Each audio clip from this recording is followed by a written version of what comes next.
And it is live. Hello, everyone. I'm YounesHH, and this is Blue Line TV. And today I'm joined by a special guest, Younes. Younes, if you want to introduce yourself, mate.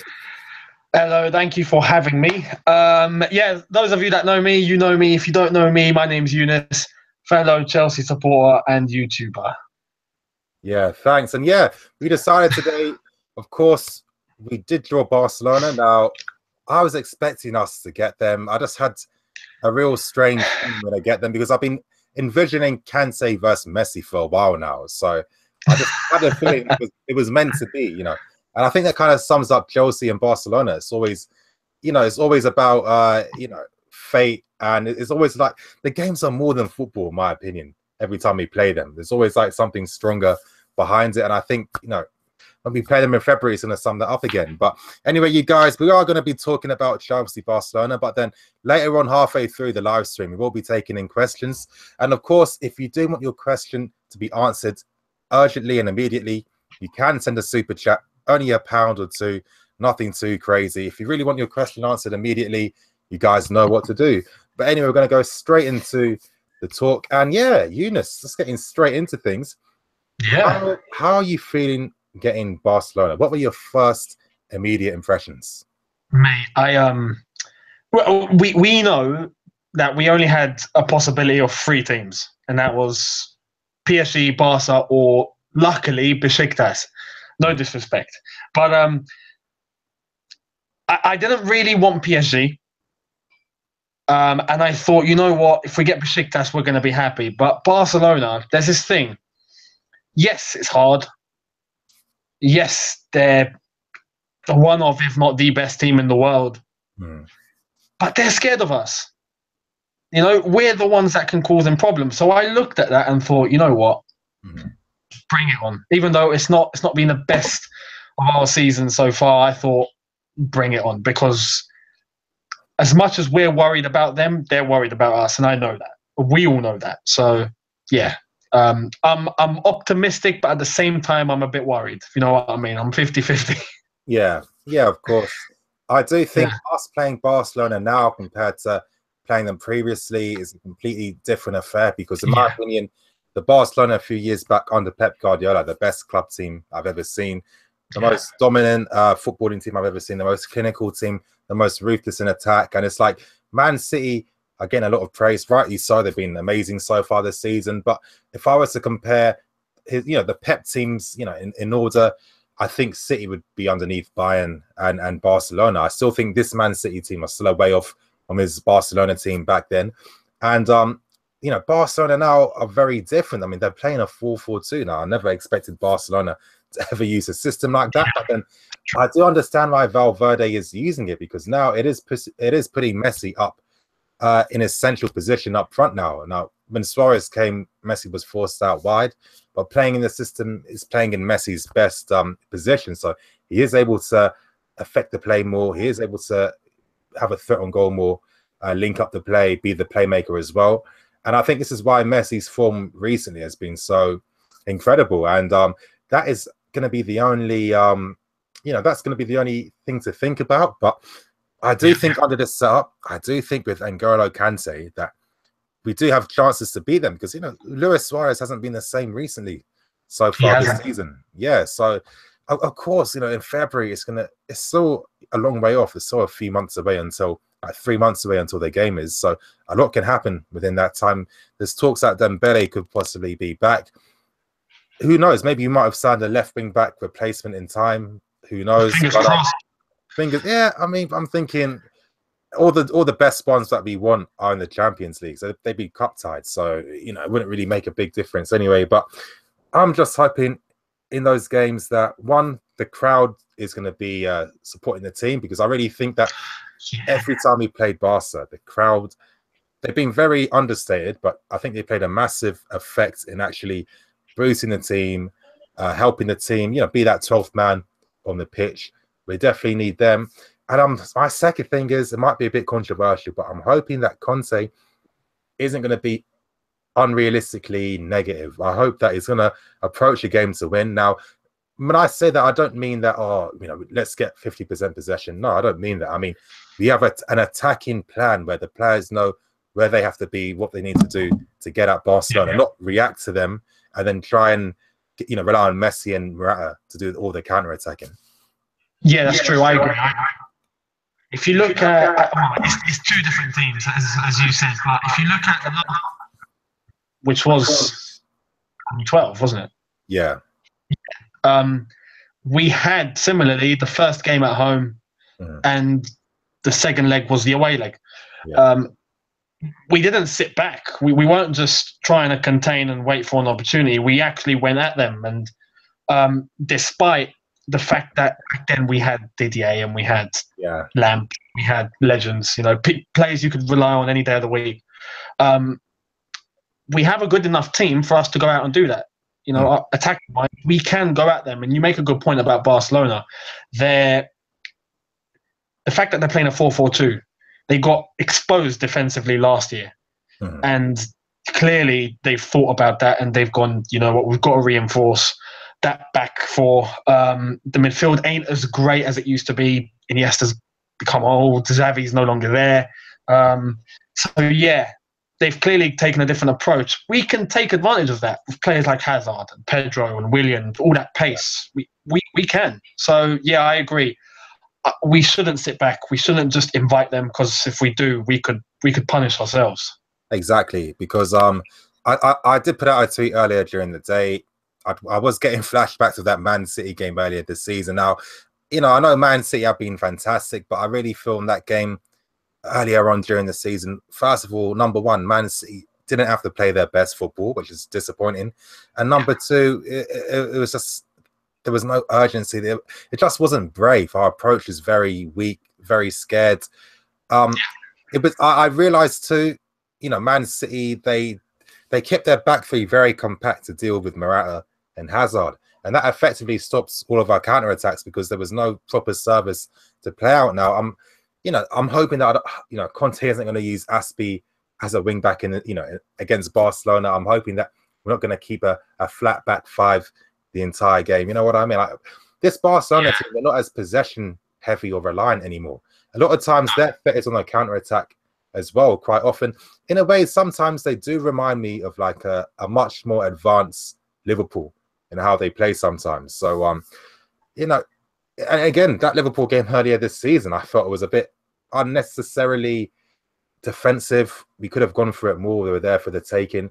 Barcelona in defense, in my opinion, always cause them problems, especially now that Hazard is playing central. And we saw during pre-season last year that fantastic goal he scored against them.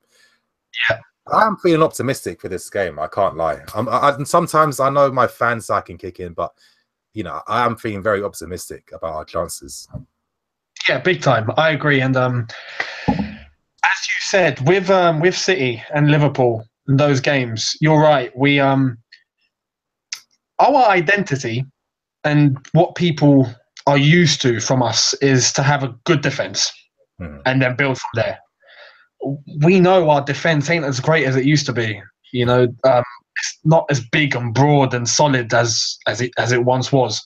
Before, we could rely on that and just go, you know what, we're just going to stay here, sit back. They're not going to get past us. We're just going to wait and pounce. It proved against City we couldn't do that. And we should have gone more attacking to try and get some goals and to put them under pressure. Same against Liverpool.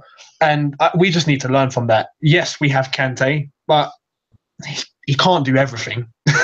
And our centre-backs aren't as dominant as our previous centre-backs used to be, as I said. So, yeah, I think we should be a lot more attacking focused, much like City are. City's defence ain't brilliant, but they've got all that attacking power that they can rely on, and they're using it brilliantly. We got to do the same. I feel we got to do the same. And I think if we do, we can not only take the game to Barca, but we can dominate. Yeah, I agree.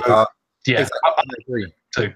Yeah, because I really personally, people might, a few people might like, Nini, typical Nini, but I honestly feel the best approach against Barcelona is a high pressing, aggressive approach. Because again, there was that game against Manchester City last year in the Champions League where they're completely outclassed.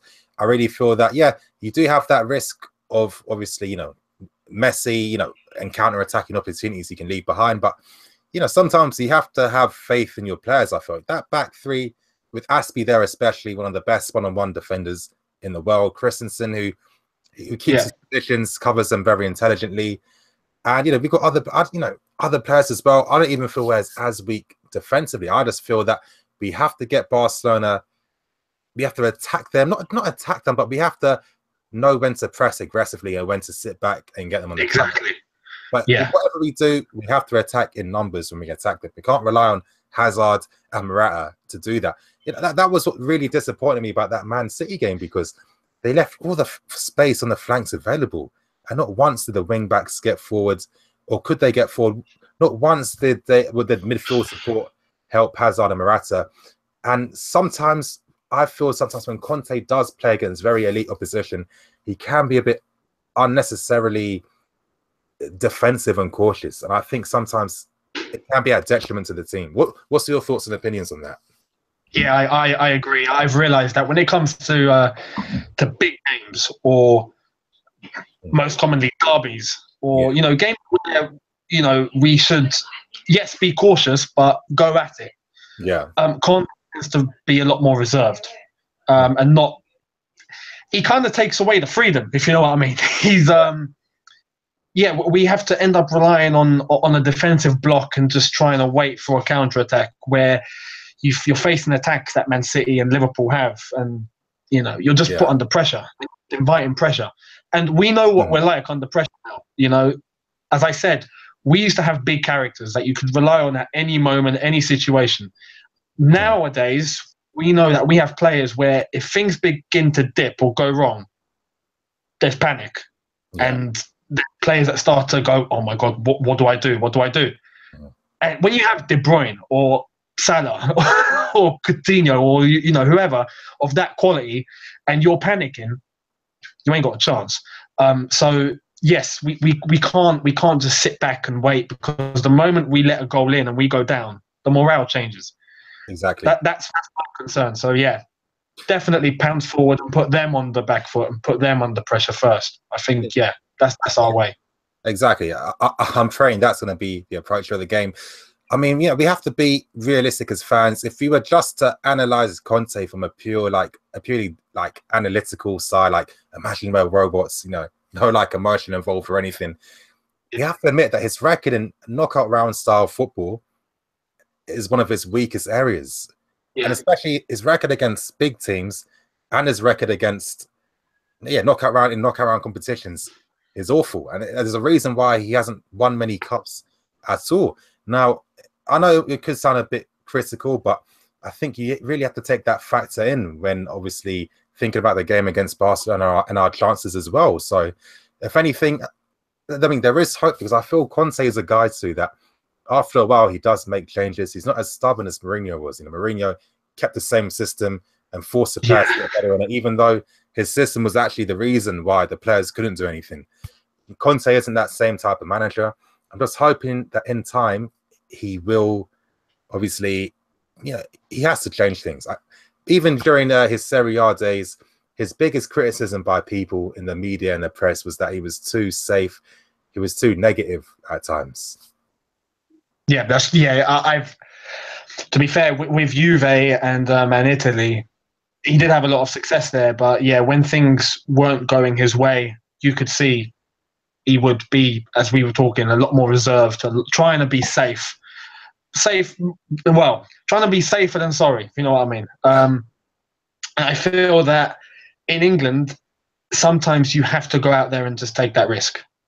Sometimes you have to go and if there's a change that has to be done, change it, because as the saying goes, when things aren't going right and you continue to do the same thing over and over again, that's insanity. So So it's definitely, you're definitely right when saying if something's not working, try and find a solution straight away and change things, just like he did when we lost 3-0 to Arsenal. That worked out. Yes, we only had the league and the FA Cup to play, let's face it, but we're at that crossroads again now where we're winning some and we're losing some very, very, in a very unnecessary way. Yeah. So yeah, if things do need to change, he needs to change now. Yeah, exactly. Yeah, I'm hoping the approach is going to be the same as Atletico Madrid, because I think that's the style of football I want to see. You know, when I was talking about playing in a positive manner, I don't just mean attacking like, let's say, a Monaco or something where you don't care about, or attacking like a Liverpool, you don't care about what's happening behind you. You're just relying on outscoring the team. But that approach against Atletico Madrid, where we knew when to press high, when to support our attacking players, when to defend in groups, I think that's the type of intelligence that we're going to need against Barca. But, you know, I think when you've got Kante and I think when you've got Eden Hazard, then I think, honestly, you know, we are a team that should be challenging to win the Champions League. When you've got players like that. And, yeah, I was actually going to ask you something, you know, hypothetical. But, of course, we were talking earlier about defence and, you know, is our defence necessarily strong enough to stop Barca? But I'm thinking, you know, hypothetically, what would be the back three that you'd pick for the game against Barcelona? Bloody hell. It's a hard one. Isn't it? Yeah, it's hard. There's a balance that you got to look at. Yeah. There are two players in that squad that have played against Barcelona. Yeah. There's David Luiz and there's Gary Cahill. That were there on that day when we knocked them out at the Nou Camp. Yeah. They know what it takes. But when you look at it, can you rely on Gary Cahill today against Barcelona? That's the thing, because you know, back then Cahill was playing in like a back two, so he's playing centrally.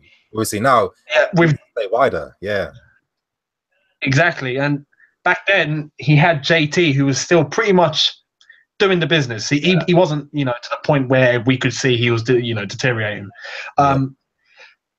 When you have players like that, and then you look across and you have a Rudiger, you have Christensen, who's growing and he's just getting better and better and better. Yeah. Who do you go with? Do you go with experience or do you go with the new? Yeah, it is hard. It's hard. It is. But again, you go, being hypothetical, you have to pick your back three. Who do you pick? I would go with Azpilicueta.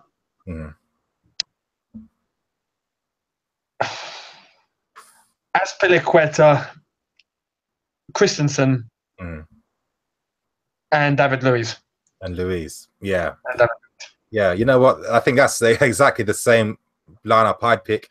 I think in this game, though, I was thinking, would I play Luiz out wide? I think I'd play Christensen on the left in this game. I think people think that Christensen can't play wide, but for Borussia Mönchengladbach, sometimes he play on the right, sometimes on the left.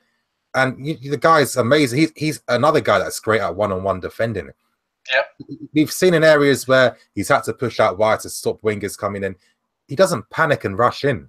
He always blocks their channel for them to either take a shot or run into. And he either relies on supporting players to help win the tackle, or he'll win it himself. So I think he could play on the left-hand side. I think Luiz would have to play, because I think there's only one thing. You know, you were making that point about John Terry before. Now, the reason why John Terry, to me, is, you know, one of the greatest defenders I've ever seen. You know, defending isn't just about having individual great players. It's more about how strong the partnership is. You know, this is why sometimes we do criticize Cahill, but because our back three does complement each other well or good enough, then we don't really see Cahill's faults every single time. You know what I mean? But for example, let's say when you look at like a Liverpool, there's a reason why they're constantly making mistakes all the time, because they don't have no relationship or communication or partnership. And I think that was one of John Terry's greatest things, greatest strengths. This is why players would elevate their performances, because he'd be dictating everyone, saying, you come back here, hey, we're keeping the back four tight, everyone listen. And I think that's the leadership. It might be controversial to some people, but that's the leadership that David Luiz brings. Because I know people talk about Aspi being a captain. I does say he does have captaincy, tendencies, but not in terms of being vocal and leading the team. But when I look at Luiz, he was the one always leading the team, controlling the back three, telling Cahill especially, and telling Aspi where to go. And I feel like a game against Barca where he's sweeping all the danger up, he could be very useful, especially with his ability to start counter-attacks with his passing as well. And I think Aspie one-on-one, let's say Messi had to come get him or Suarez is running at him, you feel confident that Aspie's not going to get done so easily, Yeah. No, definitely. You're right. Aspie's someone you can rely on. Hey, the stats are there. He played nearly every minute of the season so far. You know what? Even in regards to that, this is a side note, but yeah, did Conte even have to give him a rest, really? Because I think as a defender, it's not the same as playing in midfield or up front. Their stamina's longer because it's not as if they're running a lot during games. It would have been nice if he didn't have to restart his record, basically. Yeah, it's true. No, and for what reason did he have to take a game out? It just seemed like no point. That's true. Yeah. I don't know. Possibly just rotation and to try and get the others to play a game. Yeah, I don't know. But yeah, you're right. I think with Dave, we all call him Dave. The captaincy, his qualities that he can bring. He's got that fire. He's got that never say die. I'm gonna not give up very easily. But you're right in terms of organising, dictating, providing that leadership, being vocal. David Luiz for sure. The only thing with David Luiz, we all know he's a big character in the dressing room. Yeah. Huge. Right now, without Drogba, he's probably the next one who's come into that dressing room and brightened it up. The only negative is that we know he can be a bit crazy. Yeah, he can get a bit wild. And when the David Luiz of old comes out, and he's meant to be leading, and then he makes the most crazy error. That can affect things. But out of the whole backline, that whole defense, I would say David Luiz is the most fit for that armband, definitely. Yeah, 100%. I don't know. Like, the point I kept making about Luiz this season, especially because people are wondering, why is Luiz doing some uncharacteristic things that we haven't seen for a while? And the main thing is the reason why he's out the team now is his knee injury. People forget. Remember that game against, was it not Liverpool? The game where his knee was strapped up. What game? I know which one. I forgot though. I forgot who we played. Game. Exactly, and it's not like for it to be strapped up like that. Obviously, he's been having this problem for a while. I mean, we know since that dirty Aguero challenge from from during the year. And Conte said in a press conference too that I think he just recovered from a broken wrist as well. So it's like you got to think, we've all played football. When you jump in the air to win balls in the air, because that's been one thing I think Luiz has been poor at this season, is his aerial ability. But then I was thinking, obviously if your knee's injured, how are you going to get that leverage? How are you going to get that power to really spring when it's hurting you? Because we've all played sports. We've played with niggling injuries. It does affect you. There's a reason why players need to have injections all the time to get through that type of stuff. And I know you have those rare anomalies like your John Terrys who, imagine playing with a broken foot for a whole season. I mean, that just seems absolutely crazy to me, especially when he just throws his body on the line like that too.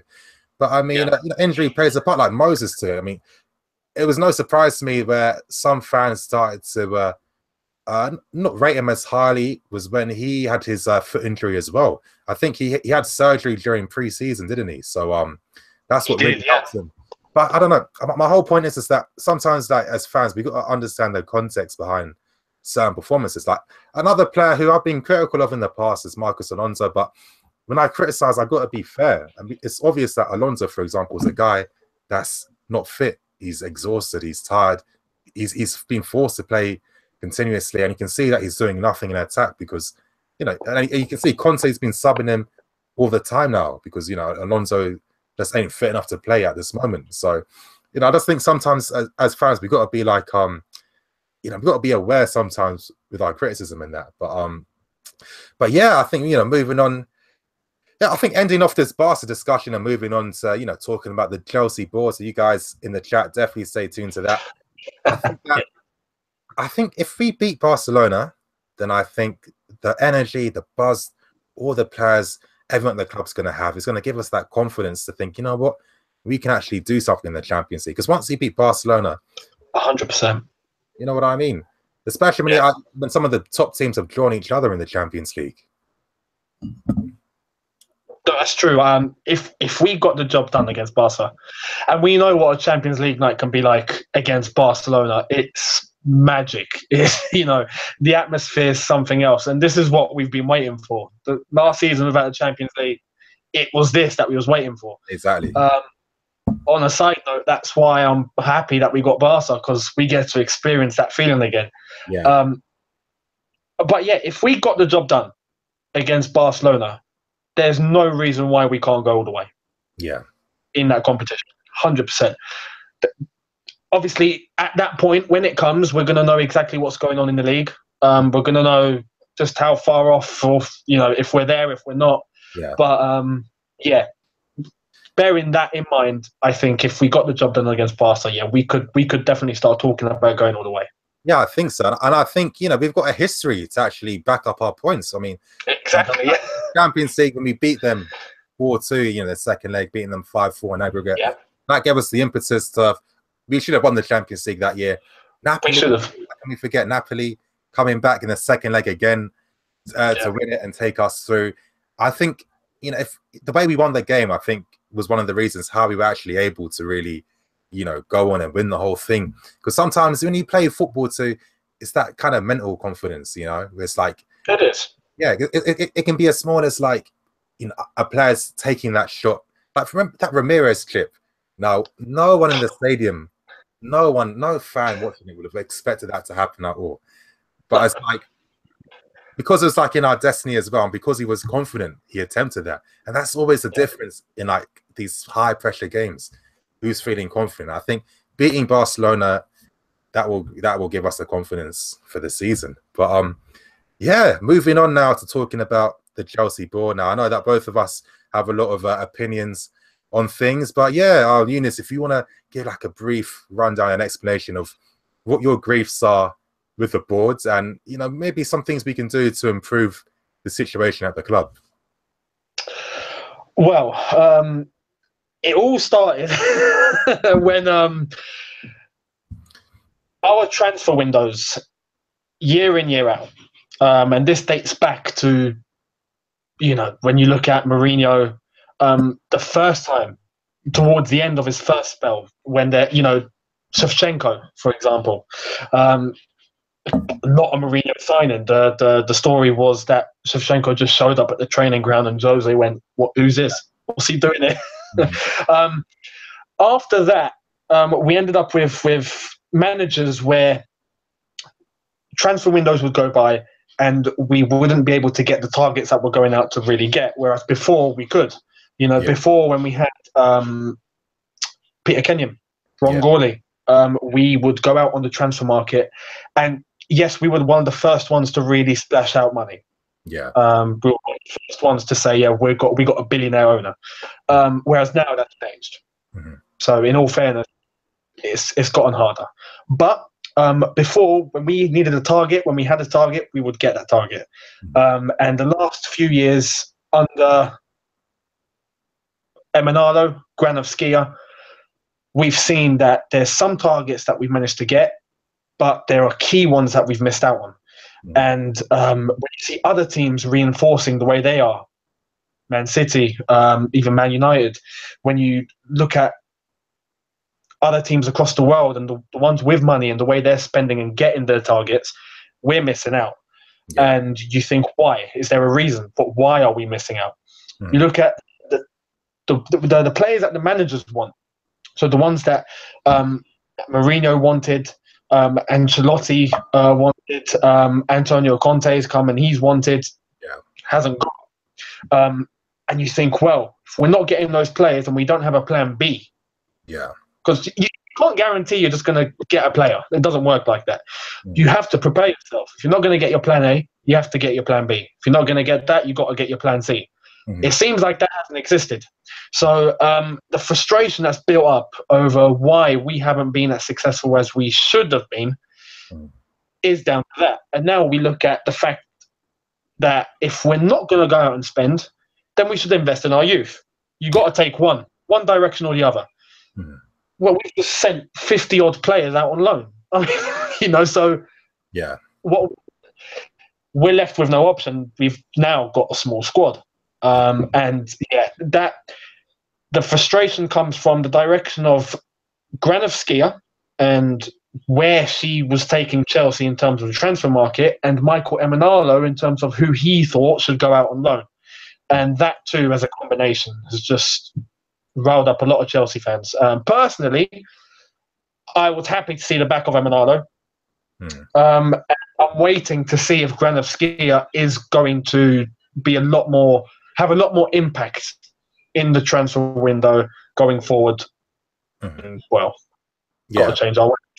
Yeah, of course. Yeah, okay, I understand.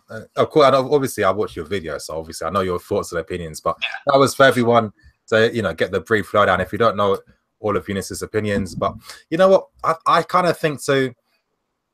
Recently, now here's the thing in regards to transfers. Now, to me, the whole reason all of this transfer, our transfer strategy hasn't been as strong. It came down to the 15-16 season. Now, that to me was when everything went downhill. And in a way, looking at things contextually, I can't necessarily blame anyone 100% for why the failings happened. But I think, if anything, really, it comes down to the club's philosophy, in my opinion, of always going for managers that care about results. Like, what I'm trying to say is, basically, Salah, De Bruyne, Lukaku should be in the team now. Now, when we did sign those players, we didn't sign them after seeing them play, for a few months. No, these were players that were targeted beforehand for a while, and there were strategies in place to bring them in. Maybe that took a year or two to happen, to bring them in. Plenty of players. Salah was an example. Schürrle, 2 years to bring him in. We've seen small examples this year. Rudiger, this is a guy that should have been at the club already. The club, have been scouting at him for a while. Now, what was the reason the likes of your Felipe Luis, Salahs, De Bruyne's, and Lukaku's left Chelsea? That was Jose Mourinho. Now, here's the thing. I think what the club didn't really think about is that, and this is football. If the manager doesn't use these players, then they want to leave. Now, a lot of us have been saying our club is a selling club. It's only become a selling club because players have forced moves away. De Bruyne forced moved away. Lukaku wanted to go. Salah wanted to go. Felipe Luis wanted to go back to Atletico because he wasn't playing as much. That's all come down to the manager. Now, this is why I think maybe the Chelsea board have been put in a... I'm not the whole board, but the ones in terms of transfer negotiations and strategy have been put in an uncomfortable situation, because these were players that were planned to be here long term. The club aren't looking for replacements for them already. So now you become a slave to the market. When you sell Felipe Luis, one of the top 3 left backs in the whole world, who are you going to really replace him with? Who's going to be at that high quality? They took a chance with Baba, who was a 20-year-old resign. Of course, Mourinho wasn't going to use a 20-year-old left back. Selling Salah, De Bruyne, 2 of the best attacking players in the Premier League now. Mourinho was making up excuses for why these guys didn't play. We had Schürrle too, who was actually an asset to the team, provided something different. He should probably still be here as well. And it's like we've had to make decisions because it was unexpected. It wasn't planned for. So, people will always use things like Papic Leboji and Michael Hector against Emenalo. I feel it's kind of false in a way, because they were loan army signings. Now, I keep making this point. We know as that well, unbelievable. Go on. Again, it seemed unbelievable because they came last minute. Because as fans, we were expecting a big signing, but you got to realize that signing was going to be made regardless if it came right at the start or right at the end, because that wasn't for the squad. That was for... Look at Kylian Hazard, for example. He was a guy signed right at the end, but he's going to go out on loan in January. He's not going to be part of the squad, but we don't think about that. You know what I mean? He's basically another Papic Leboji, really. And it's like Leboji, the guy came for 2 million. We basically got 10 million for him. Now, you look at his market value. He's now back in France at the same level. He was never good enough, really. But we managed to make 10 million off a guy that is basically like nearly a championship player. Now, to me, that does take some type of brains to do that, because now that 10 million is paying off wages. That's going into the investments for transfers. So I understand. Oh, yeah, for sure. Yeah, exactly. So I can't criticize Emenalo for that, because, again, he's the main reason why. Think about it like this. Imagine if we didn't sign Salah, De Bruyne during that time, imagine those guys. Let's say clubs tried to sign all of those guys last season. Imagine how hard it would be to bring them in, knowing that there's like 5 or 6 clubs after them now because they're complete players. It'd be even harder. So the strategy at the time was, for some of these positions, let's target these guys when they're younger, because in the future, they're going to be in the first team. But then this is why I think it's the club's fault too, because sometimes if you're continuously going for result managers, you know, with managers, they all got their own like different philosophies. Some want to play football a certain way, attacking. Some want to focus on just winning any way they can. Some count player development. Some prefer older, experienced players. You can't really say what's right or what's wrong. But as a club, you got to pick what suits what you're building. Now, in my opinion, Mourinho wasn't that type of manager. I think the club thought he would be, but then surely afterwards they would have seen after that first season that there was a lot of players that weren't really playing. I mean, it seems kind of disgraceful that we let De Bruyne and Salah go, because I saw Salah when he was playing for Basel. I thought he was a fantastic player, so it was no surprise to me that became top class. And De Bruyne, you could see even from his Kent days, you could see he was nearly the exact same player in terms of style, in terms of assisting, creating opportunities. And then when it comes down to these result managers that just want finished products, unfortunately, those type of players don't get a chance. So it's like, once they're sold, we've been struggling to really fill that void, because then you are a slave to the market. Now, for example, when we signed them players, there was no competition. Now, every player we've gone for, there's 3 or 4 clubs after them. So there's only so much you can do to bring them in. I mean, we saw with Oxlade-Chamberlain rejecting us for Liverpool. You know, I mean, the Alexandro thing, that's because Juventus board don't like Conte. That was the main reason he didn't leave.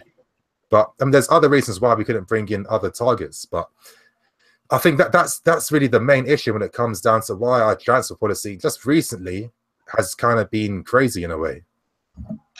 You know,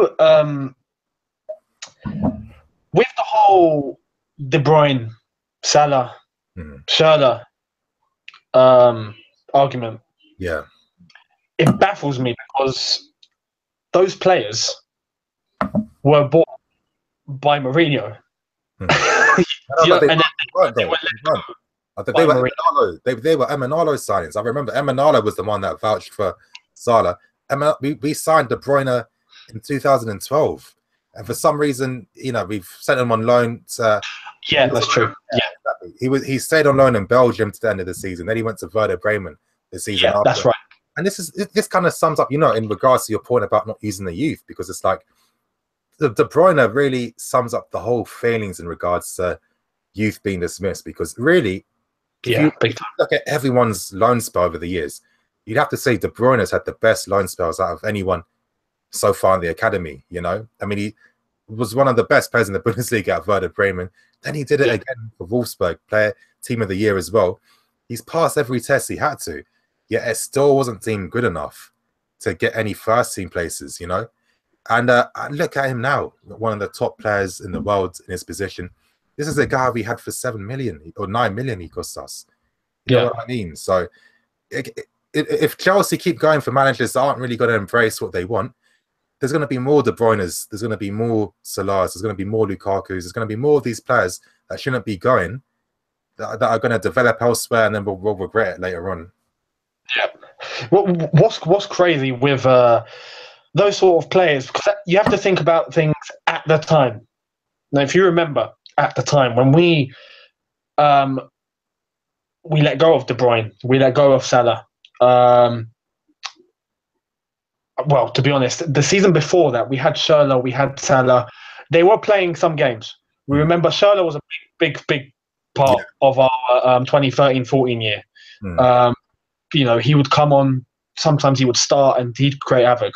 Salah would always be a sub that would be an impact player. Hence, he scored against Arsenal when we won 6-0. The way the team was going on back then, and the year after, when we went on to win the league, without them, for us, everything was like, okay, great. Those decisions were fine. We're going in the right direction. We won the Premier League. We're getting ourselves as far into the Champions League. You know, we're starting to get ourselves back to our best again. It's only after 15-16 where all of this has become a talking point again. And not just this, many other things have all surfaced and gone, what's the problem? You know, 15, 16, as you said as well, showed the many loopholes that were, you know, it was like cracks being papered, if you know what I mean. There were so many reasons. It wasn't just one reason why everything fell apart. And yeah, when you look at that, we could have gone in the direction of keep De Bruyne, keep Salah, but would they be the players that they are now? Do you know what I mean? Yeah, you know what? And this what links in with my earlier point about the right managerial appointments, because the thing is, you're right. If they were with us, they wouldn't be the same players they are now. And to me, that is the sad thing, because I made this point earlier, not in this stream, but in a previous video. What player has really developed to become a better player whilst being at Chelsea? Yeah. Like who's like added something to their game? Who's got better at a certain part of the game? We haven't seen any development in anyone. And I think what really summed it up is something like an Oscar. Now, for me, you know, Oscar, you could say he was at maybe a higher ceiling than De Bruyne at the time. You know, this guy was a Brazil international at like 19, 20 years old, first team center midfield of attack. You know, Jose trusted him so much as well. Exactly. But then look at the development of Oscar. Every year he was getting deeper and deeper, and then in the end he was just told to play support, so Fabregas could push forward and he'd have to sit behind. Now this is a kid. You know, when you're 20, 21, you haven't mastered your craft, you haven't mastered your game. Now the tactical system at the time didn't benefit improving any player, because it was always about what you do off the ball. I mean, Hazard, I mean, to think it's taken, what, 5 years for him to play central? 5 years to do that? He's been at the club for how long? And he's at 26, 27, and it's only now starting. That's not good enough. And it's just like, it's, you know, if you're De Bruyne and Salah stayed, they wouldn't be the same players they are now. And, you know, it's down to the managers, because here's the thing. It's not as if Mourinho doesn't have any opinions being thrown at him. You know, everyone's seen that famous quote by that Piet de Visser guy, that the Dutch scout at Chelsea, where he couldn't believe how Mourinho wasn't using him. He said that De Bruyne was ready. He said when he went to see a training session after Mourinho told him that the kid wasn't ready and he doesn't want to train or play for me, he went to the training session and saw De Bruyne was the best guy in the training session. He kept vouching for Mourinho to give him a chance and use him, and Mourinho just didn't do that, which he's done with a lot of players. I think Conte's another guy too. And you know, this is, I know some of us here have played club football or just play for clubs as well. We knew that, you know, before the start of the season, you'd have that week or two period where the manager was going to look at who's going to be in the first team, who am I going to rely on, who's going to get a contract, who's not. And it's just like, you know, that, you know, football at a high level is not too different from that. If you're not favoured by the manager, for whatever biased reason the manager has, that's it, you know. And I think with Chelsea, if we keep going for managers that care about winning at any cost and not developing or improving players, then that's really what's going to hamper our future going forwards. Yeah, that's true. In the long term, and that's been something that's new to us, you know, looking long term. We all thought getting Mourinho back, I did as well. I was the biggest preacher of, you know, before him returning, I was one of the biggest voices going, bring Mourinho back, because, you know, the nostalgia was just unbelievable. We thought bringing him back, he wants to be in England, he wants to stay here. Great, this could be the next 10, 15 years. We can have a big dynasty here. And we've never been in that situation before. We haven't thought long term before, if you know what I mean. So we're going into the unknown. And yeah, if you're going long term, you have to sacrifice. You have to be ready to lose 2 or 3 years to pave the way for the next 10, 15, if you know what I mean, to develop. I don't feel that Chelsea as a club were prepared or could be ready to afford to do that. You know, could you imagine if we, sacrificed 2 or 3 years, 1-0, but we were developing and nothing came of it? I think that's the risk in football that they weren't ready to take. Yeah, I do understand that in terms of like obviously logical thinking, but putting things into context as well.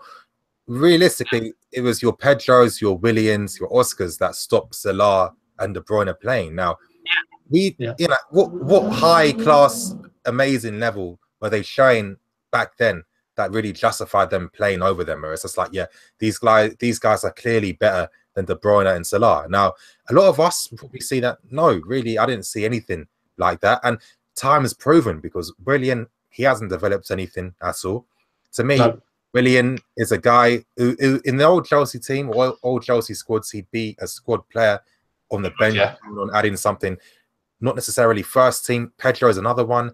And too often it's been players who have experience that Chelsea will rely on. Or no, not Chelsea. I can't say that the Chelsea managers would rely on because of their experience, whatever, that would justify them playing over someone that had high potential and just needed a few run of games. Because, I mean, look at a Christensen. Really, he only needed a run of maybe 3 consecutive games to really show what he can do. Now, if every player had that type of opportunity, imagine if De Bruyne or Salah had the chance to play 3 games consecutively, what could have happened? But even then, in a way, those players were never going to work, because again, it was the manager, because Mourinho has shit tactics. I mean, look at his Man United team. It's the exact same football we were playing under him. It is. Striker, Hazard's far on the left, isolated, not near the goal. I mean, the Mkhitaryan, this is a guy, he was getting 15 goals and assists a season. He's not trying to turn him into a B-Tech Willian, and he can't even play naturally. Exactly. He can't play his natural game. So, when you look at Salah, the guy is one of the best goal scoring inside 4. He's like the new Robin, like the African Robin, in a way, how he cuts inside. Mourinho was never going to use a system where Salah would benefit like that. Same as De Bruyne, you need to play with space. You got to play expansive for De Bruyne to dominate. He was never going to do that. So until Chelsea get a manager that suits the players they have, suits the style they want to bring, it's always going to be this fuckery every single time. I think there's a risk that comes with it. For these players to work, as we've seen, you got to give them freedom. Mm-hmm. And you have to be willing to give a bit of time. Yeah. Managers at Chelsea are scared of time, because they know, I reckon, from what what's happened and from the directions that we've been going in, if a manager ain't winning, he gets the boot. Mm-hmm. We've seen it countless amount of times. All the managers that we've gone through, it's because something has began to go wrong. I feel for that approach to be, for us to go in that approach, for us to go in that direction, as I said, Roman has to be ready to give that manager a bit of time. It's not going to come overnight. Yeah. Look at Pep last year, for example, with City. There's nothing there. They weren't dangerous. They weren't. If he was at Chelsea, there would have been talk of Roman sacking him, I reckon. You think? It would have been that, there's so much demand, and managers, I reckon, are scared to go to Chelsea just in case 1 or 2 years down the line, if there's no results, they're getting the boot. Whereas you need that amount of time to develop a player like De Bruyne, Salah, to really let them blossom, and then you have your finished product. I think there needs to be reflection from Roman to go, you know what, I'm prepared to give this manager a bit of time no matter what. Yeah, I hear that. I do hear that, but there's only one thing I disagree with. That was the thing about, development. I think sometimes when we think of, development, me, in my opinion, when I looked at that, the attacking players, we had your De Bruyne, Salahs, Williams, and the rest. Hazard was the only one that was better than all of them. But the rest were on the same level, in my opinion.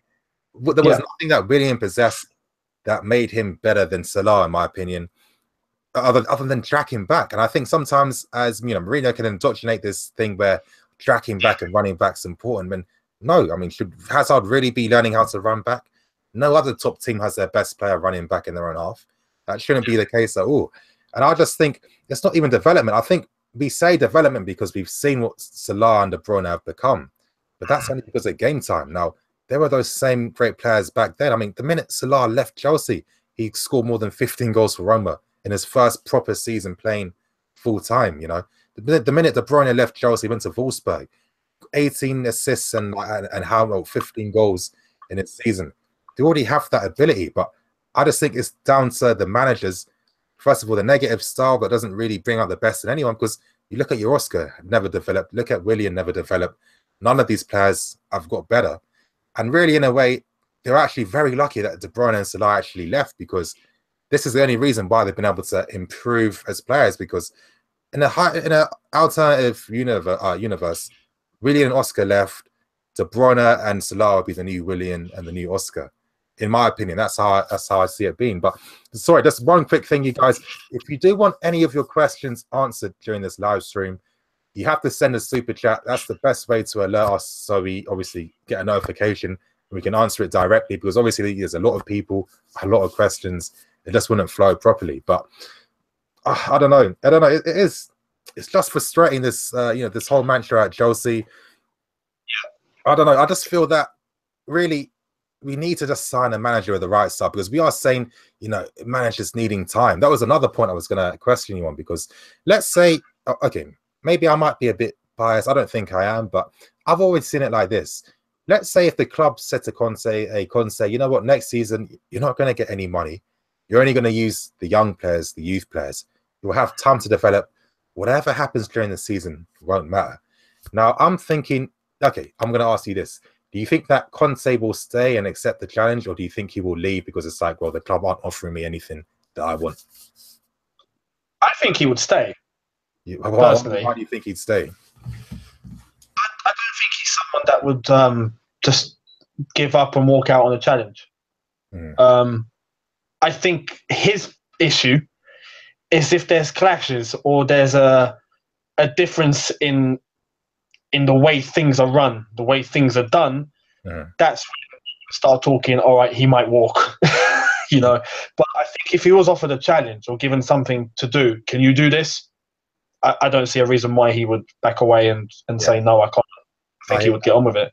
I don't know. I think I'm different. I feel that if Conte wasn't given the resources or club that would back him to win the trophies that Conte wants to win, then I think maybe he'd be thinking, well, there's other clubs who could offer me what I want, that would suit what I want. Maybe I'd leave Chelsea for somewhere else. I don't know, maybe I'm being cynical, but I get the same impression with Mourinho as well, because remember when Mourinho first came, he was saying all the right things in the press about, if Baker, Solanke and these guys aren't English players in the next couple of years, that I would have failed as a manager. It was like he was saying all the right things that obviously him and the boards were having discussions about. But it was just like he never fulfilled anything, because he didn't give any opportunities. Dermot Drummy, obviously rest in peace to him. He came out, I think he was even saying it on Twitter as well, that multiple times he was trying to sell Mourinho on the fact of how good Lewis Baker was, two-footed, the guys above this level. All he needs for you to is, give him an opportunity, show him that you rate him, give him the odds few minutes here or there. And he was being persistent with Mourinho. He kept trying to sell Lewis Baker to him, and Mourinho just consistently dismissed that. Now, I thought that was one of his players that he thought wanted to be an England international, and he gave no opportunity at all. Even when we won the season, and it's like he could have afforded to give young players a chance, he still didn't use them at all. So I think, to me, this is the reason for why I feel managers like him and Conte wouldn't accept the offer and would just go to a Man United or a Paris Saint-Germain, or clubs that are going to back them with what they want. Yeah, no, I reckon with a manager like Jose, Conte, there's still a bit of time. We've still got to see a little bit. It's only his second year, but with Jose, we know there's a certain profile of player that suits him. There's one, for example, when things began to go a bit wrong, there was no option for him but to look at his alternatives. And his alternatives were the players that were on the bench that don't really play, or some of the youth team. He turned to Loftus-Cheek, if you remember. Yeah. And that's the first time I've gone, oh, you know what? He's actually brought someone from the academy. This is great. But even then, I think it's the vicious cycle. It's the vicious cycle of we need results. Yeah. We need them now. And if we're not going to get them now, there's going to be panic and there's going to be turmoil. And with youth players, we have a lot of talent. Yeah. We have a lot. A few years ago, you could argue that and you could say, all right, are the academy players ready? Are they that good? But we've seen with Dermot Drummy and his work and the last 4 or 5 years, roughly, we've had the best youth team on the planet, pretty much. Yeah. You know, Youth League champions, Youth Cup champions, UEFA Youth League champions, multiple times. They're ready. You know, they've clocked the game, as we would say, they've clocked youth level. It's time for them to hit that next level.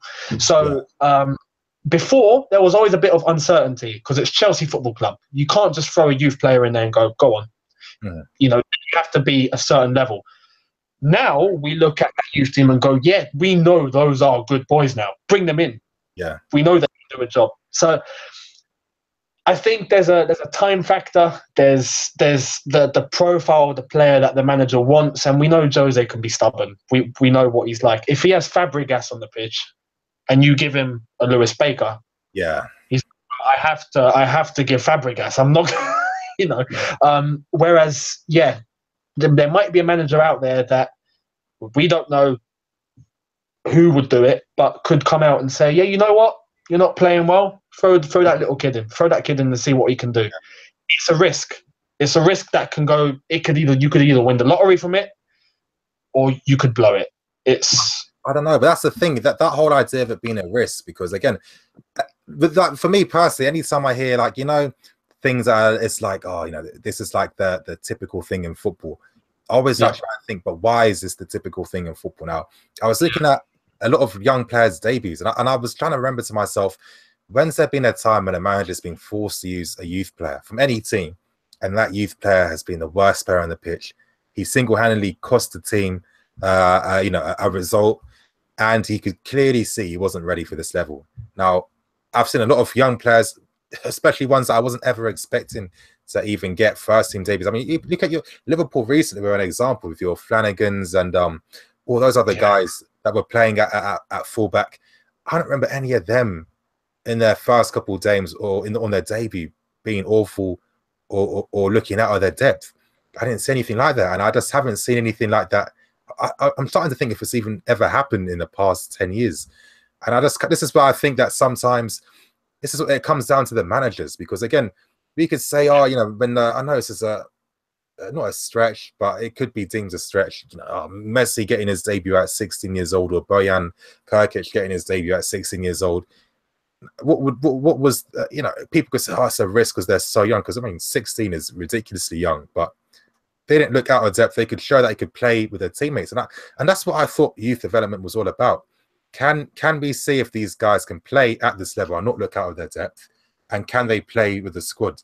But sometimes I feel it's like, are they based on being an individual talent, or what are the metrics they're based on to decide whether they're good enough or not? Because if I look at Willian and Pedro, I think if us fans look at them as well, I'll be really thinking, oh crap, these are the, you know, but I'm confident that they're going to produce something for us. I don't think any of us have felt that since we've signed any of these players, you know. But when you've got a Masunda and you just see his high ceiling potential that he could develop to be better than them, and it's not like he's leagues below them, you know. When I break down their attributes, I mean, I'd say Masunda's probably a better dribbler than Pedro, probably the same as Willian in terms of skill and being his man, playing people in. I don't see what they're lacking. I think the only thing he can improve on, of course, is obviously, you know, finishing, scoring goals. But that comes with game time. And I think a lot of times, all this development we're talking about is just match experience, really, because that's what you need to show what you can do. And I feel that, you know, at Chelsea, we've produced a ridiculous high level, which we've never had in our history, not since the 60s, in my opinion. There's no excuse why a lot of them aren't getting game time. There's no excuse. I agree now, especially with those players that we have. As you said, it's a level of trust. It's a level of trust. We've had youth players in the past. For example, Josh McEachran, if you remember. Yeah. He looked like a new Lampard. Amazing. You could look at him. He has class in his game. Could you trust him? You know, there was only a few back then. Now you look at our youth team. There are players that personally, me, and this is where I've shifted. I've gone, you know what? If we're not going into the transfer market and we're not going to compete on a big level, look at these lads, you know, and we're looking at players like Ake, Chalobah, who have just been, you know, they had potential and thrown away. You're just like, well, okay, what was that for then? You have Tammy Abraham, Loftus-Cheek, even Ampadu, who's sitting on the bench. There are players there that, you know, Musonda, there are players that you go, we know they're ready. We know they have it. Of course. Throw them in. You have nothing to lose. You know, if a game's going bad, then you know there's a Musonda, for example, who's fast, energetic, has charisma, wants it, he's hungry. Throw him on. Exactly. You know? You're right. Yeah, you're right. Yeah. And, you know, I kind of think that's something the club have really missed out on, and that's obviously. Yeah, okay. This is think of it like this. Obviously, Raheem Sterling, you know, this guy made his debut for Liverpool at 16, I think, and you know, he's been playing throughout the first team for many years, and it's only now this season where he's starting to look like he's really progressed as a player. But it's like, how old is he? 23 years old. He is, yeah, I think so. Yeah, I think he made his debut was it during the 13 or the 12-13 season or 13-14. You know, that's been playing for nearly 6 years now. So it's taken him just that long to start looking like he could be a top class player, not just a good player.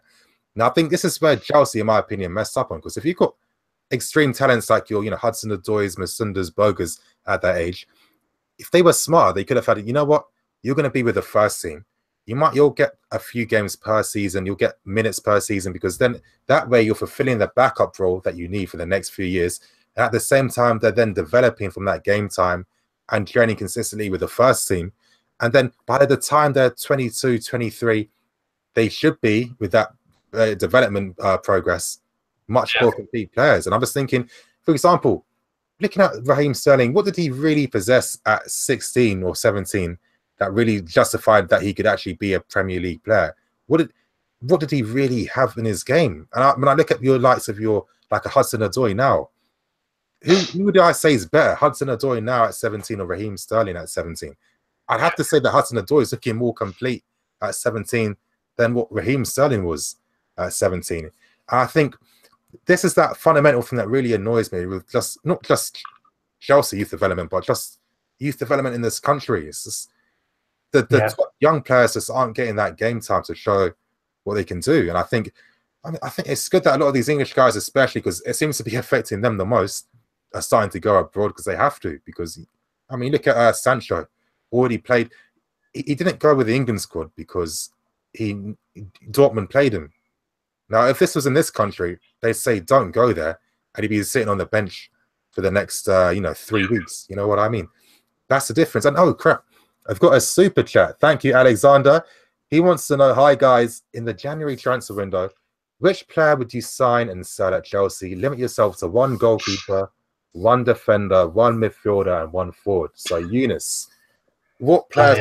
Yeah, that is a big question. That's massive. Massive, yeah. What? So we look at one goalkeeper, one defender, one midfielder, one attacker. Yeah, that's it. Bloody hell. Well, the goalkeeping situation is difficult. Because you got to be realistic. You know, I'm not going to say I'm not going to spout out a name that I know we're just not going to get. Yeah. You know? If I'd say De Gea right now, I know we're not going to get.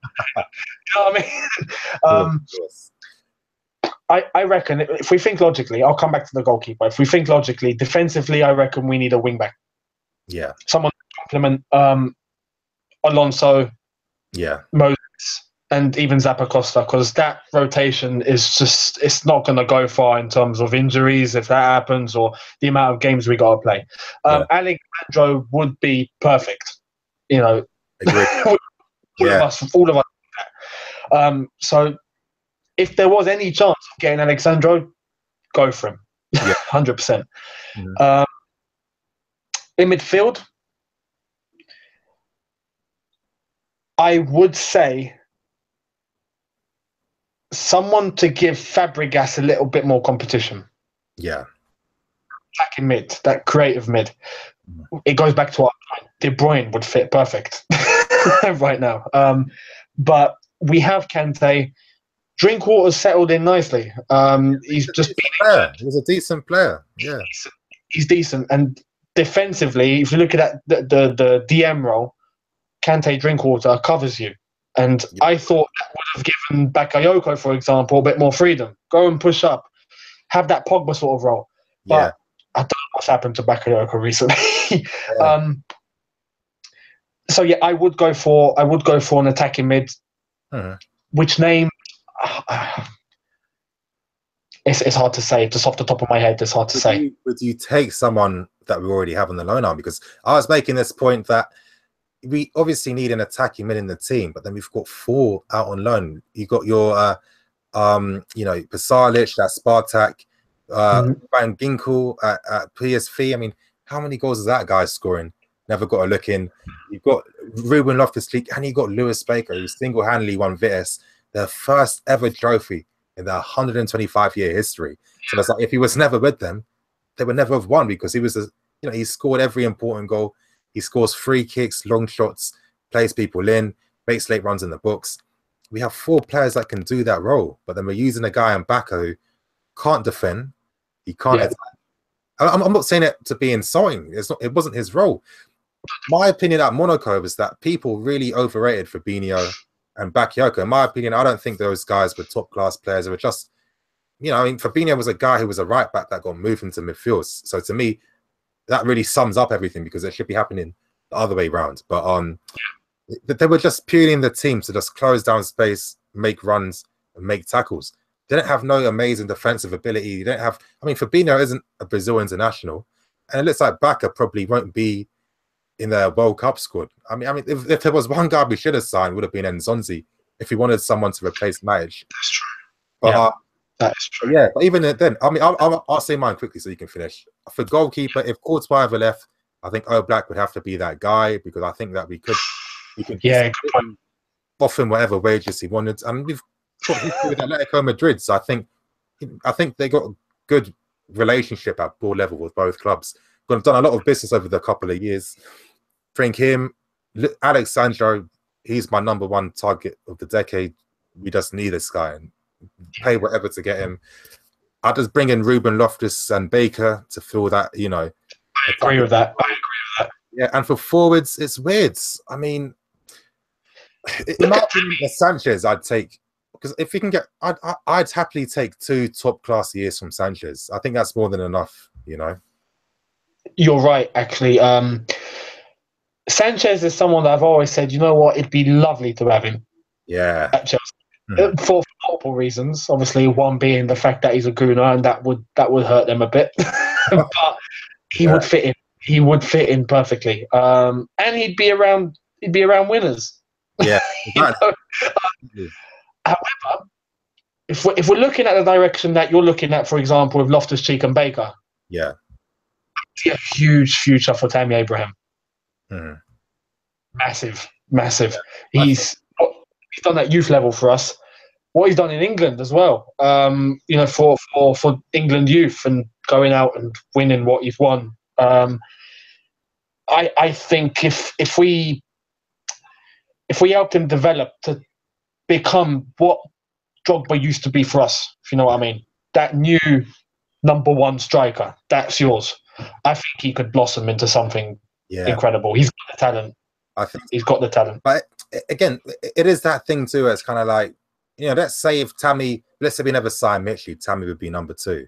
But we've seen with Mitchell already that he's barely been playing anyway. So really, Mitchell, in my opinion, I think he does have the potential to be a world-class striker. I think the mistake, not even necessarily his mistake, but I think what he needed was to go to a club like a Monaco, one of those like mid-range clubs where you got game time to develop, but even if you play bad, you're still going to play the next game. And then when he's 25, start assessing, looking for a bigger team.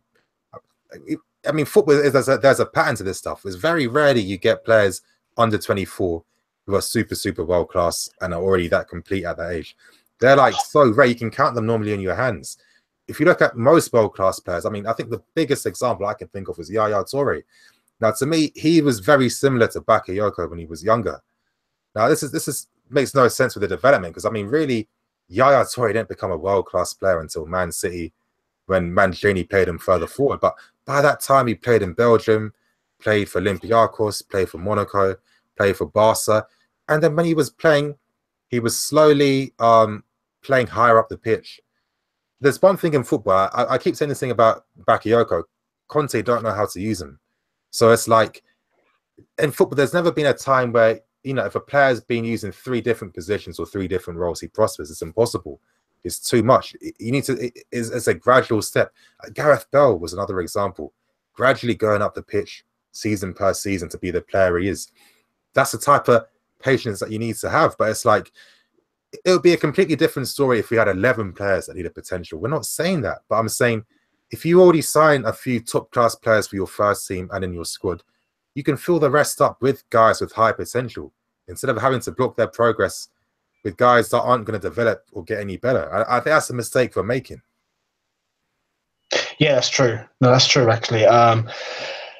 There's a big key I reckon, that we have in terms of our talent, as we've been talking about. We have tons of talent.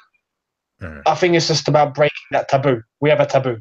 Yeah. Just give them that opportunity, implement a little bit of trust, and let's see what happens. Yeah. But we have to break that barrier, I reckon. But I think it just comes down to managers. And maybe in the future we'll do another stream on, potential managers if Conte ever did decided he wanted to leave. But even then, as a side note, but it was reminding me of that point. Remember, we had that, you were talking about managers before and them not getting any patience. Again, that was another thing I was really thinking about. And I was thinking the reason most managers got sacked was because they fell out with the squads. Like Scolari, he didn't leave because of the football results. I think Scolari is probably the only guy that left because footballing results. Also, the squad didn't like him. I think other guys, AVB, the players didn't like him. I think Ancelotti and Scolari were the only 2 managers that left because of results and not because of players forcing the managers out. Every other time it's been because players and the management haven't got along together, Yeah. But I don't know. I don't think Chelsea, they're not as ruthless anymore. I think Roman's definitely. I mean, there's a reason why he's given Marina most of the power because, as we've seen, we're not seeing him at Stamford Bridge a lot anymore. He's the guy's a billionaire. He's doing billionaire things, so leave it at that. But there's a reason why he's been looking for not like maybe a successor for his position, and I think Marina's got to that stage now where she doesn't even have to necessarily follow every instruction Roman wants because Roman's known it for so many years. Marina is popular with a lot of the players and the people in the club already. In a way, I know she does get a criticism, but I do think, I mean, there's so many ruthless leaders in football already, so it's just like she's no different to any of them. I don't necessarily, I think if there's one thing, actually, I don't know if I can even say it's a criticism. That if she doesn't like a deal, she'll say no. And she'll just end the phone call. That's it. Everything's gone. She's not going to keep negotiating. I think in this day and this day and age with the market how it is, I don't think that's necessarily a bad thing to be hardball like that at times. I don't know. I think the real reason why I think maybe us fans maybe blame the board for a lot of issues is because I feel I've been stressing this point forever. There's no unified philosophy at the club. I think that I think this is why Emenalo left. He left on his own accord because I think, he realized that he can't really do what he wants, what he can do at Chelsea. I mean, he's already seen over the years how his role has been diminished because the players that he signed for the future, your Lukaku's, De Bruyne, Salah's, they all left. I know he's pissed off seeing how they develop now, not at Chelsea. He's saying that most times a manager's not even going through him sometimes with certain targets, going straight to Marina to deal. I mean, I did say this in a video before. The reason why Nathaniel Chalobah even left was because Conte went directly to Chalobah and said, I want you on loan again. Didn't discuss it with Emenalo. Well, that is kind of disrespectful in a way. Went straight to Marina. And Marina, she said, okay, we can sort that out. And that was why Chalobah decided to leave Chelsea and then he leaked out that his contract had a $5 million release clause in it. That was why he left for so cheap. But it's just like until the the board have to figure out what type of club you want to be. Once they figure that out, bring in the manager you want to fill that role, and then the whole process of youth coming in, the type of players we need for the team. I think that will then gradually come into play. In my opinion, I don't think we've got all the pieces. We just need that. We need someone to take control. Could that be Marina? I mean, it will probably have to be her because she is like the real leader now of the club so far. So I think after the end, I think next season is going to be really massive to see what the future of the club's really going to be. Yeah, big time. I think we're going to see exactly what happens. As I said, the fact that Emenalo's gone, let's see who we do get in if he does decide to get a director, or a director of football or technical director or however he wants to call it. I think we should. Personally, I think it would be beneficial to have someone who's lived it, who's from the football world, to come in and actually, take charge of the footballing side of things.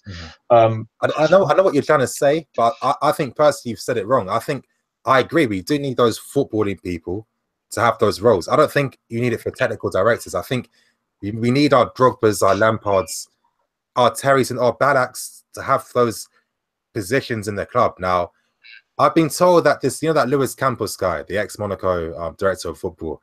Oh, yeah. It's like most likely he will be the new director of football. The club having negotiations. So again, I've been hearing that the stumbling block comes down to obviously Campos has his own like data analytics system.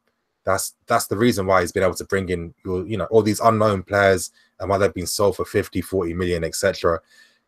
Obviously, that's trademark. That's going to obviously the club want to use that. They're going to have to pay in to use that. I heard that's what they're working on at this moment in time. And I think too, what the club are focusing on is just finding players really for the loan army, because what they're going to do is outsource Emenalo's role. So I think Neil Barth will be the guy who's going to be in control of where, what players go on loan. Yeah. Campos will be the guy that scouts these younger guys, who's going to fulfill the loan army, the youth systems, etc. And I think when it comes to the negotiations, transfer dealings, Marina will be doing that. And I think, Chelsea will always stick with a first team coach. Again, Mourinho and Conte were signed as first team coaches, so they shouldn't.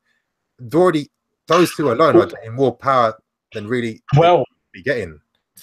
Mourinho was there as a manager, and Conte was there as a first team coach. Yeah, because Mourinho had a say in transfers, and he had a bit of power in terms of who's going to sign and who's not. Yeah. But Conte has none of that. Conte is just, who do you want? Here's the list. All right, get on with it. Let me know what happens. Yeah. Conte is getting some of the players he wants, though. I mean, Morata back. I heard Barca was a guy he wanted since Juventus when he was at Rennes. Yeah. No, it's not to say that he's been neglected completely. Yeah. No. I just feel that within the fan base there was a bit more expectation, I reckon. Maybe that could be the issue as well. Maybe our expectations are too high. Maybe, I don't know. But, there's this sense that we could have done more. And now you look at the squad and who we have in terms of numbers, bloody hell. Look at the other teams and you like, bloody, they're a lot more equipped, they're a lot more ready, and we've got four fronts to play on. Yeah. But whose fault was that in a way? I think the only player who left that wasn't Conte's fault was Majic, because he was promised a new contract. The club said they were going to give it to him in the summer. They didn't do that. That was why he went to Manchester United, because obviously they're going to pay whatever wages to bring in players. Worked with Mourinho before. So that was why Conte was bitter about that. And that's why he even hinted in the press conference as well that don't ask me about what happened to Majic. So that really just sums up why Majic left in the first place. He's the only guy that should have still been in the squad. But I think, even if Majic was here, we wouldn't have signed Drinkwater too. It just means that we wouldn't have signed Drinkwater. So I think we should have the same numbers in a way. I don't know. What were the big players other than Alexandra? What were the big ones, the big upgrade players that Conte wanted that the board flopped on in the summer? That's what I'm trying to think. What were the big main ones? Well, there was the whole Lukaku deal that everyone was so hungry about, which now I think we look at and we go, we dodged a bullet. Yeah. And we ended up with Morata. Yeah. There was the whole, yeah, people were baffled at the fact that Matic was on his way out. Yeah. And to replace him with him, we got Drinkwater, who Yeah. it could have gone either way. It could have gone, all right, he's going to do the business. Maybe he's going to do well. Or it's like, Drinkwater, is that it? Yeah. You know, I think it's I think, as I said, there's expectation. Sometimes our expectation can be a bit like, oh, you know, we've got to go out there and sign marquee world-class players when you know you can't get those deals done all the time. Yeah. But at the same time, I like to see if there's a structure going on. If we can't get a plan A, we go for a plan B. If we don't get that, you know, there has to be names ready there. And we just had that sense over the transfer window, like, we just weren't doing any business at all. Or no one was tempted to come to the club. Yeah. Yeah. You know, I don't know. I do feel like it's yeah. kind of harsh in a way. I mean, especially in regards to Lukaku, we've got to be realistic. You know, his agent is Mino Raiola. Now, we know that when Pogba went to United last season, Raiola got 20 million. 20 million. Now, to me, he's entitled to, because it was great business because the clubs agreed to the contract clause that he put in for Pogba. So to me, it shows you how much faith he has in his clients. So good on him, because, you know, these football clubs, too often it's always short-term decisions that they never think. Lukaku as well. I mean, think, you know, the agent fee, that I don't think they've disclosed how much that was, but you know that Raiola, there's a reason why Raiola didn't want to sell. Yeah, there's a reason why he didn't sell Lukaku and Pogba in the same summer. He sold one summer, the one the other, because, you know, you get more money for Lukaku, then he get a bigger agent fee. Lukaku's fee was already ridiculous at 75, 80. I mean, no, it was 75, and with the clauses, it would rise to 90 million. Now, exactly. I think it's actually good that Marina isn't going to accept demands like that. I feel that as fans, we can't look at Paris Saint-Germain and United because they're anomalies. They have so much money that they don't necessarily generate through the club. I mean, United do, because obviously they've been a success for many years. Paris Saint-Germain aren't doing that. And it's just like they've just ruined the market in a way. So I feel that if fans say, oh, why aren't we buying this guy for 8 million? Who cares? Why aren't we buying this? Why don't we sign Oaks for 40 million? Why aren't we, you know, some you know, the club's a business, Bruno's in control of the budget. It makes no sense to spend ridiculous amounts of money, and especially when you know the player. It's not like you're signing a Messi or Suarez, you know. It's Lukaku. Yeah. He could develop in the future to be better. Who knows? But at this time, he's not worth that. I mean, even Morata is ridiculous at 70 million. Even that's ridiculous in itself for a guy who's not even world class just yet. So, yeah, I don't know. I just think it's harsh that it's we don't have ambitions to bring in the top players. I think Sandro, that's down to Conte, Juventus board. I think we can still get him now. But then think about, you were talking about plan Bs. We have been getting the plan Bs. We didn't sign Angolan. We got in Kante. We didn't get Koulibaly, brought in David Luiz.